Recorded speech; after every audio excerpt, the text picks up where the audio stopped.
تو اس حوالے سے بخاری و مسلم کی ایک حدیث ہے مشکات میں 2002 کہ ابن عباس کہتے ہیں کہ نبی صلی اللہ علیہ وآلہ وسلم احرام کی حالت میں بھی اور روزے کی حالت میں بھی الحجامہ یعنی پچھنے لگوایا کرتے تھے، جسے ہم کپنگ کہتے ہیں. یہ طریقہ علاج ہے جس میں خون نکالا جاتا ہے. تو روزے کی حالت میں آپ صلی اللہ علیہ وآلہ وسلم خون نکلوا لیا کرتے تھے. تو بلڈ ڈونیشن بھی اسی کے اندر آئے گی. اگر خون نکال لیا جائے جسم سے تو روزہ نہیں ٹوٹے گا. البتہ اس میں ایک ایکسیپشن ہے، وہ صحیح بخاری میں حدیث ہے مشکات میں 2016 کے انس ابن مالک سے پوچھا گیا کہ آپ لوگ روزہ دار کے جو پچھنے لگوانے ہیں الحجامہ، اس کو نبی صلی اللہ علیہ وآلہ وسلم کے دور میں مکروہ کیوں جانتے تھے؟ تو انس ابن مالک نے کہا کہ ہم اسے مکروہ نہیں جانتے تھے، یہ بالکل ٹھیک ہے، ہاں مگر کمزوری کے سبب. اگر کسی کو یہ خطرہ ہو کہ وہ جب بلڈ ڈونیٹ کرے گا تو اتنی کمزوری ہو جائے گی کہ بلڈ پریشر اس کا ڈراپ ہو جائے گا اور روزہ نبھا نہیں سکے گا، تو ایک حدیث میں آتا ہے کہ آپ صلی اللہ علیہ وآلہ وسلم نے بھی پچھنے لگوانے کے بعد روزہ افطار کر لیا. اگر کمزوری والا معاملہ ہو تو پھر آپ روزہ توڑ سکتے ہیں اور اس کی ایک قضا کریں گے، اس میں کوئی گناہ بھی نہیں ہوگا. ظاہر مجبوراً ہی کسی کو بلڈ ڈونیٹ کیا جاتا ہے. اس حوالے سے صحیح بخاری میں تعلیقاً ایک روایت ہے مشکات میں 2017 کے ابن عمر روزہ کی حالت میں حجامہ کروایا کرتے تھے، پھر چھوڑ دیا. یعنی جب بوڑھے ہو گئے، کمزور ہو گئے، تو پھر وہ رات کے وقت میں الحجامہ کروایا کرتے تھے، پچھنے لگوایا کرتے تھے. اب اسی پہ جو کہہ والا ایشو ہے وامٹنگ کا، الٹی کر دینا جسے ہم کہتے ہیں اپنی مادری لینگویج میں، وہ بھی ہوگا کہ اگر کسی پہ کمزوری طاری ہو جائے الٹی کرنے کے بعد تو ٹھیک ہے، وہ روزہ اپنا اسی وقت کھول لے، بعد میں ایک قضا کر لے. اور اگر اس کو خود بخود جو الٹی آئی ہے، کہہ آئی ہے، اس کے بعد وہ روزہ چلا سکتا ہے، چلائے، کوئی روزہ نہیں ٹوٹے گا، کیونکہ جسم سے چیز باہر نکلی ہے. صحیح بخاری 1938 کی ہیڈنگ تعلیقاً کہ نکالنے سے کوئی چیز روزہ نہیں ٹوٹے گا. کہہ کا مسئلہ جو ہے جامع ترمذی، سنن ابی داؤد اور مشکات میں 2008 ہے کہ نبی صلی اللہ علیہ وسلم کو ایک دفعہ کہہ آئی تو آپ نے روزہ افطار کر لیا، یعنی کھول لیا. کہہ آئی تو روزہ کھول لیا کمزوری کے سبب. یہ کمزوری کا لفظ میں کیوں بول رہا ہوں؟ کیونکہ صحیح بخاری میں موجود ہے تعلیقاً 1938 کی ہیڈنگ کے اوپر حضرت ابو ہریرہ کہتے ہیں جب کوئی شخص کہہ کرے تو روزہ نہیں ٹوٹتا، کیونکہ اس سے تو چیز باہر آتی ہے، اندر نہیں جاتی. اور ابن عباس کا بھی قول ساتھ موجود ہے کہ روزہ ان چیزوں سے ٹوٹتا ہے جو جسم کے اندر داخل کی جاتی ہیں، نہ کہ ان چیزوں سے جو باہر نکالی جاتی ہیں. ان کی پوری اسناد مصنف ابن ابی شیبہ میں اور باقی کتابوں میں موجود ہیں، بخاری میں بھی تعلیقاً موجود ہیں. البتہ وہ حدیث جو پبلک میں مشہور ہے وہ بڑی کمزور ہے. ترمذی، ابو داؤد اور ابن ماجہ میں مشکات میں 2007 کہ آپ صلی اللہ علیہ وآلہ وسلم نے فرمایا جو شخص خود جان بوجھ کر کیا کرے انگلی ڈال کے، اس کا روزہ ٹوٹ گیا، اب وہ اس کی قضا بھی کرے گا. اور جس کو خود بخود آ جائے، یعنی خود نہیں اس نے کی ہے، آٹومیٹکلی آ گئی ہے طبیعت کی خرابی کی وجہ سے، تو اس کا روزہ نہیں ٹوٹے گا. یہ حدیث جو ہے اس کو امام ترمذی نے کہا یہ ضعیف ہے، اور انہوں نے کہا میرے استاد امام بخاری بھی اسے ضعیف کہتے تھے. امام ترمذی نے ساتھ لکھا اس میں حشام بن حسان مدلس ہیں اور ان سے روایت کر رہے ہیں، سما کی تصریح نہیں ہے. البتہ اس کو سپورٹیو ایک صحیح روایت موجود ہے موقوفاً ابن عمر رضی اللہ تعالیٰ عنہ سے. المصنف ابن ابی شیبہ میں انٹرنیشنل نمبر کے مطابق 9188 ابن عمر رضی اللہ تعالیٰ عنہ فرماتے ہیں جو شخص جان بوجھ کر کہہ کر دے، یعنی جان بوجھ کے انگلی ڈال کے، تو وہ شخص پھر اپنا روزہ افطار اسی وقت کر لے، اس کا روزہ ٹوٹ گیا. اور جس کو خود بخود کہہ آ جائے تو وہ اپنا روزہ کنٹینیو کر سکتا ہے. لیکن وہ بھی اگر کمزوری آ گئی تو وہ آپ حدیث سن چکے، آپ صلی اللہ علیہ وسلم کے ساتھ ایسا معاملہ ہوا.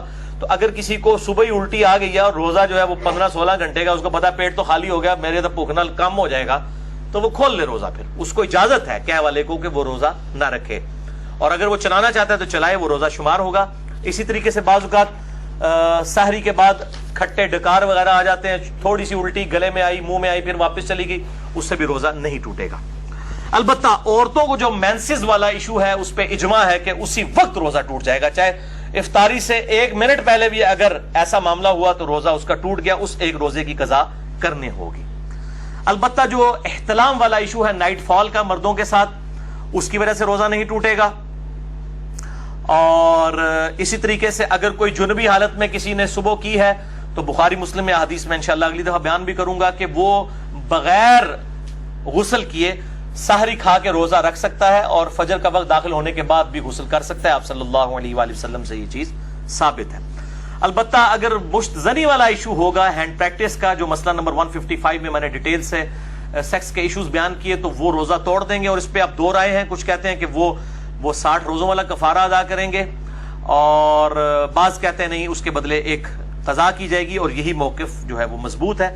ظاہر ہے کہ اس کو اس کے ساتھ کمپیئر کرنا جو ہے وہ زیادتی ہے, یہ اس انٹینسٹی کا معاملہ نہیں ہے.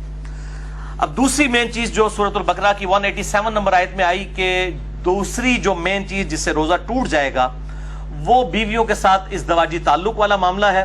اسی کانٹیکسٹ میں بخاری اور مسلم میں حدیث ہے, مشکات میں 2000 نمبر ہے اس کا, کہ اما عائشہ رضی اللہ تعالیٰ عنہ کہتی ہیں کہ آپ صلی اللہ علیہ وآلہ وسلم روزہ کی حالت میں اپنی بیویوں کا بوسہ بھی لیا کرتے تھے اور گلے بھی لگا لیا کرتے تھے, لیکن آپ صلی اللہ علیہ وسلم تم سب سے زیادہ اپنی خواہش پر قابو رکھنے والے تھے. یعنی وہ اس سے زیادہ پھر آگے نہیں جاتے تھے کہ اگر کوئی اس سے بھی آگے چلا گیا اور ازدواجی تعلق قائم کیا پھر تو روزہ ٹوٹ گیا. تو یہ پرسن ٹو پرسن پھر ویری کرے گا. سنن ابی داؤد میں حدیث ہے مشکات میں 2006, ایک آدمی نے آ کر آپ صلی اللہ علیہ وسلم سے پوچھا کہ کیا میں روزہ کی حالت میں اپنی بیوی کے ساتھ جو ہے وہ گلا لگانے والا معاملہ کر سکتا ہوں؟ تو آپ صلی اللہ علیہ وسلم نے اجازت دے دی. پھر ایک اور شخص آیا, اس نے یہی سوال کیا, آپ نے اجازت نہیں دی. اور حضرت ابو ہریرہ کہتے ہیں پہلا شخص جس کو اجازت دی تھی وہ بوڑھا شخص تھا, اور جو دوسرا تھا وہ جوان تھا, اس کو آپ صلی اللہ علیہ وآلہ وسلم نے اجازت نہیں دی. تو اب یہ ڈیپینڈ کرتا ہے, بوڑھا جوان ہونا بھی ضروری نہیں ہے کہ جو شخص اس حوالے سے قابو رکھ سکتا ہے اس کے لیے اجازت ہے, جو نہیں رکھ سکتا اس کے لیے پھر اجازت نہیں ہوگی. اب میرے بھائیوں اسی کانٹیکسٹ میں کچھ ایسے اعمال ہیں کہ جو روزہ کی حالت میں کر سکتے ہیں, اور کچھ ایسے ہیں جن کو کرنے سے روزہ نہیں ٹوٹے گا. وہ بھی سن لیجئے. بخاری اور مسلم کی متفق علیہ حدیث ہے مشکات میں 2003 کہ جو شخص بھول کر کھا پی لے تو وہ اپنا روزہ پورا کرے کیونکہ اسے اللہ نے کھلایا اور پلایا. لیکن یہ جو ساتھ بیٹھے ہوئے ہیں نا, ان کی ذمہ داری ہے کہ اس کو یاد کروائے کہ بھائی تو روزہ رکھے ہے. بعض لوگ کہتے ہیں نہیں جی کھانے دیں اس کو, خیر ہے بیچارہ اس کو اللہ کھلا رہا ہے, کھلا. نہیں نہیں, فوراً بتائیں, شرعی حکم اس کو بتائیں کہ تیرا روزہ ہے, اور وہ روزہ پھر وہ جس طرح اس کو پتا چلے گا اسی وقت اس کے منہ میں بھی جو لقمہ ہے اس نے پھینک دینا ہے. وہ ایک دانہ بھی اگر اندر لے گیا چاولوں کا یا پانی کا تھوڑا سا گھونٹ بھی, تو اس کا روزہ پھر ختم ہو جائے گا. یہ بالکل یاد رکھیں. اسی طریقے سے سنن ابی داؤد اور الموطا امام مالک میں حدیث ہے مشکات میں 2011 کہ ایک صحابی کہتے ہیں کہ میں نے نبی صلی اللہ علیہ وسلم کو مقام عرج پر پیاس اور گرمی کی وجہ سے روزہ کی حالت میں سر مبارک پر پانی ڈالتے ہوئے دیکھا ہے.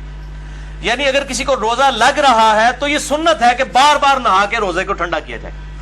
اور ادھر جو مولوی ہیں انہوں نے شامت اٹھائی ہوتی ہے اعتکاف والوں کی, اور ان کو بالکل گندا مندا کر کے اعتکاف میں بٹھایا ہوتا ہے. وہ کہتے ہیں جی جو پہلے دن آپ نے کپڑے پہنے یہی 10 دن پہن کے رکھنے ہیں, کوئی ناخن نہیں کاٹنے, غسل فرض کے علاوہ غسل نہیں کرنا, کیونکہ آپ مسجد سے باہر نہیں نکل سکتے بغیر مجبوری کے, تو وہ تو اعتکاف ٹوٹ جائے گا. تو یہ مسجد کی باؤنڈریز میں وہ فنائے مسجد جو ہے, جو غسل خانے ہیں اور ٹائلٹس ہیں, یہ فنائے مسجد کی باؤنڈریز میں شمار ہیں شرعی احکام سے. بلکہ بخاری اور مسلم میں موجود ہے نبی صلی اللہ علیہ وسلم تو سیدہ صفیہ کو اپنے گھر تک چھوڑنے کے لیے گئے تھے اعتکاف کی حالت میں. اپنے گھر آ کے کھانا بھی کھا سکتے ہیں, اعتکاف نہیں ٹوٹے گا, بل اور کوئی فالتو کام نہ کیے جائیں. تو اسی طریقے سے اگر کوئی غسل کرتا ہے گرمی کی وجہ سے تو سنت ہے, کوئی ایسا مسئلہ نہیں, کر سکتے ہیں. بلکہ اب تو الیاس قادری صاحب نے بھی اپنا فتویٰ واپس لے لیا ہے کہ وہ کہتے ہیں جی فتاوی رضویہ شریف کی ایک جلد اب چھپ گئی ہے, اس میں اعلیٰ حضرت کا بھی فتویٰ ہے کہ معتکف جو ہے وہ ضرورت کے بغیر بھی غسل بھی کر سکتا ہے, وضو بھی کر سکتا ہے. تو اب دعوت اسلامی والوں نے بھی اجازت دے دی ہے. پہلے انہوں نے وہ اسی طریقے سے گندا کر کے لوگوں کو بٹھایا ہوتا تھا, اور یہ اسی طریقے سے معاملے چل رہے ہوتے تھے. حالانکہ مطلب احادیث پہلے سے موجود ہے, لیکن جب بزرگوں کی کتابیں ڈسکور ہوتی ہیں, دریافت ہوتی ہیں, پھر ان کو کہتے ہیں ہاں جی واقعی جی دیسی بھی لکھے ایسی جی, ٹھیک ہے نا. تو وہ پرائرٹی تو بزرگ ہوتے ہیں. اسی طریقے سے صحیح بخاری میں تعلیقاً 1930 نمبر حدیث کی ہیڈنگ میں ہے کہ ابن عمر روزہ کی حالت میں گیلے کپڑے جسم پر ڈالا کرتے تھے. یہاں پہ بھی ہمارے پنجاب کے اندر رواج ہے, جب زیادہ گرمی ہوتی ہے لوگ رومال جو ہے وہ گیلا کر کے کپڑوں کو بھی گیلا کرتے ہیں.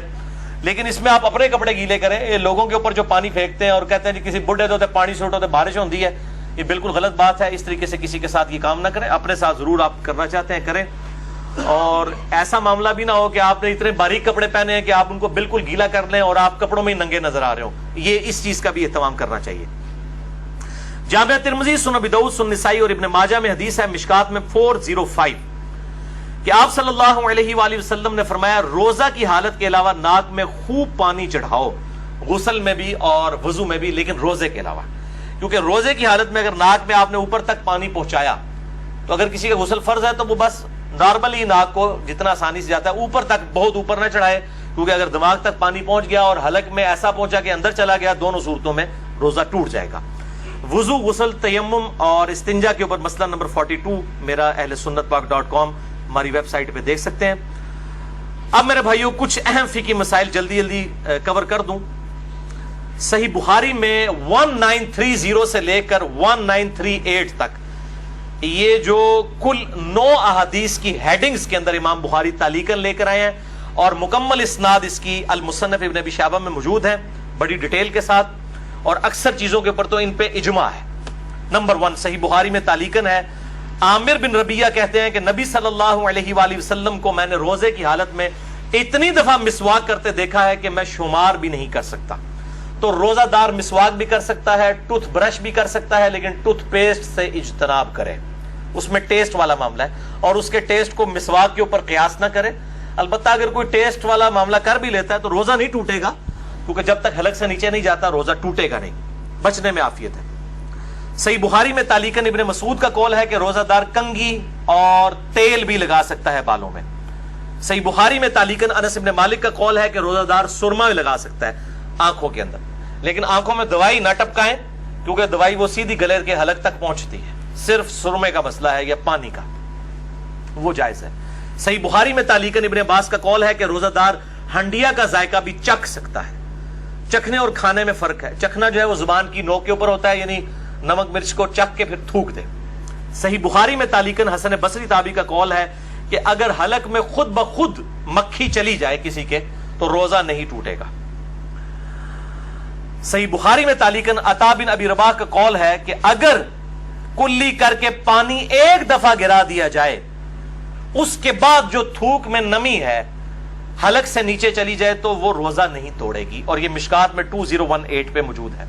بعض لوگ اتنے وہمی ہوتے ہیں، وہ جناب وضو کرنے کے بعد 10 دفعہ 20 دفعہ تھوکتے رہتے ہیں، ایک دفعہ تھوک دیا اس کے بعد جو نمی ہے وہ اندر چلی گئی، اس کی وجہ سے روزہ نہیں ٹوٹے گا۔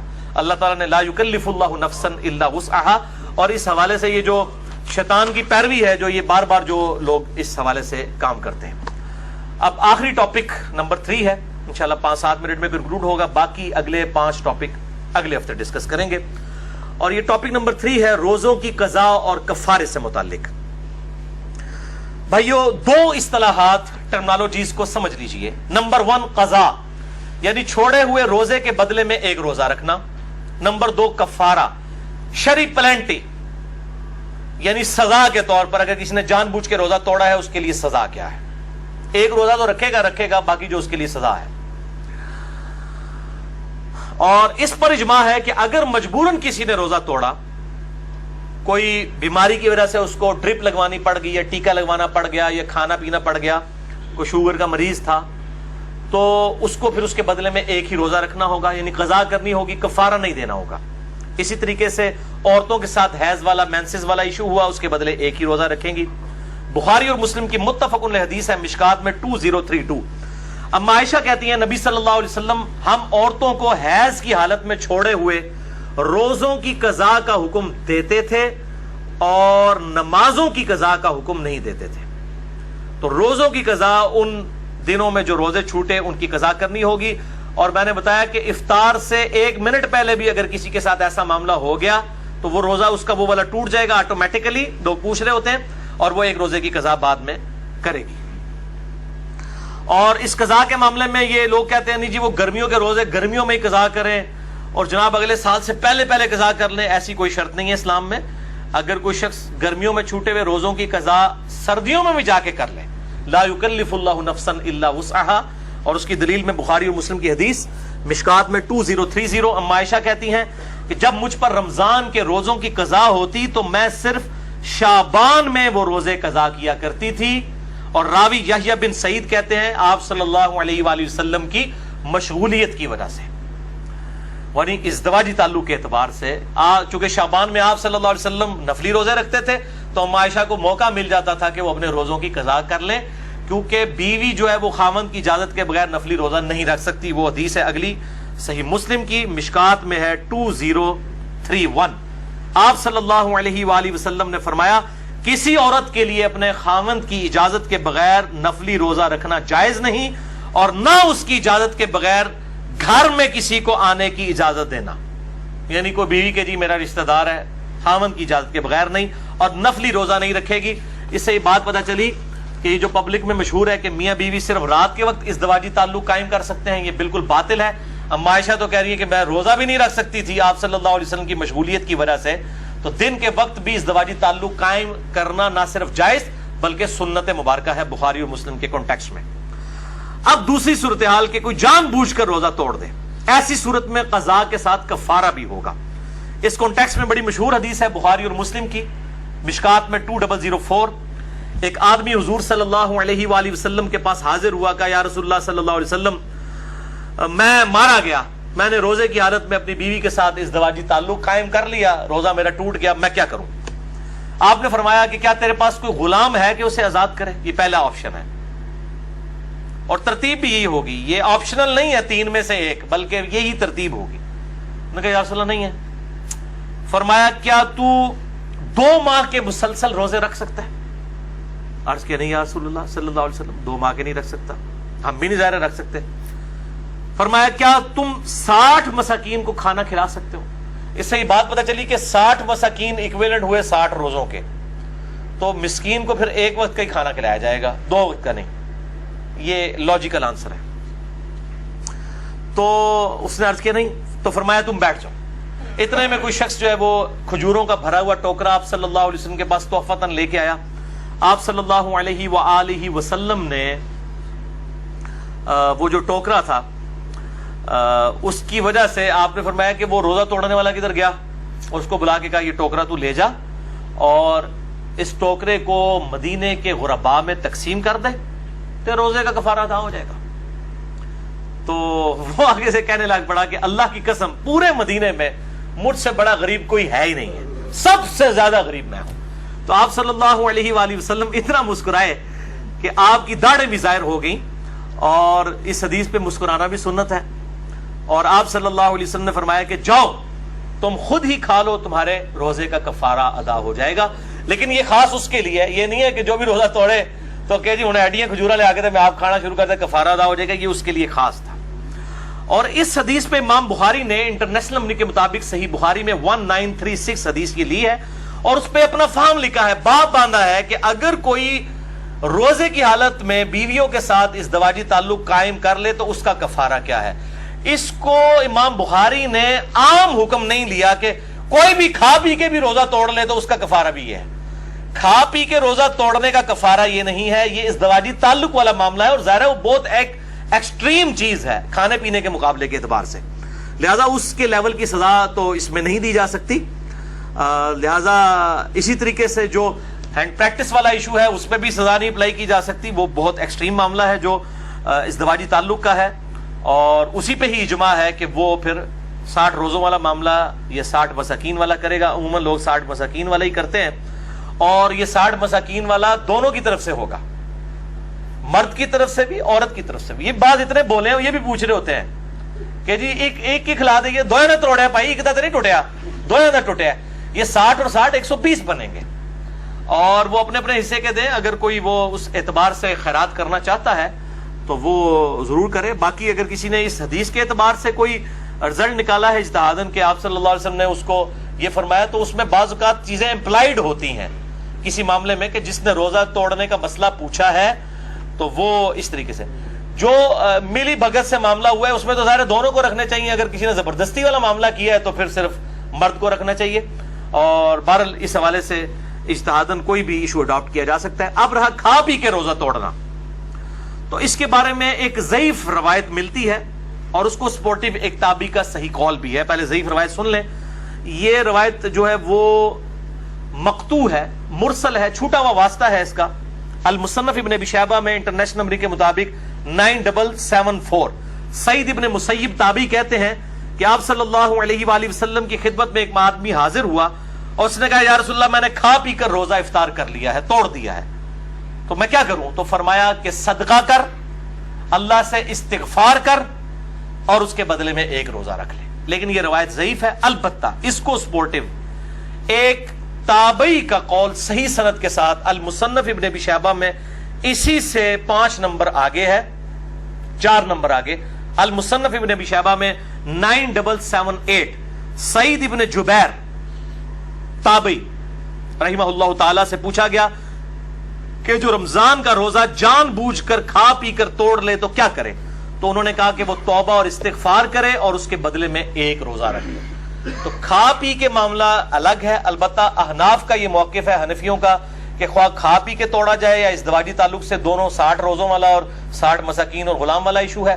البتہ محدثین کی اکثریت کا یہی موقف ہے کہ کھا پی کے معاملہ الگ ہے، اور وہ بھی جو ہے وہ استغفار بھی اسی صورت میں ہے اگر کسی نے جان بوجھ کے کیا، اور اگر کسی نے مجبوراً بیماری کی وجہ سے کیا تو صرف ایک روزے کی قضا کر لے، اور اگر اس پر قادر نہیں ہے تو ایک جو ہے مسکین کو ایک وقت کا کھانا کھلا دے فدیے کے طور پہ. انشاءاللہ اگلی دفعہ 5 پوائنٹس ڈسکس کروں گا. اللہ تعالیٰ سے دعا ہے جو حق بات میں نے کہی اللہ تعالیٰ ہمارے دلوں میں راسخ فرمائے. اگر جس بات میں میرے منہ سے کوئی غلط بات نکل گئی تو اللہ تعالیٰ ہمارے دلوں سے محو کر دے.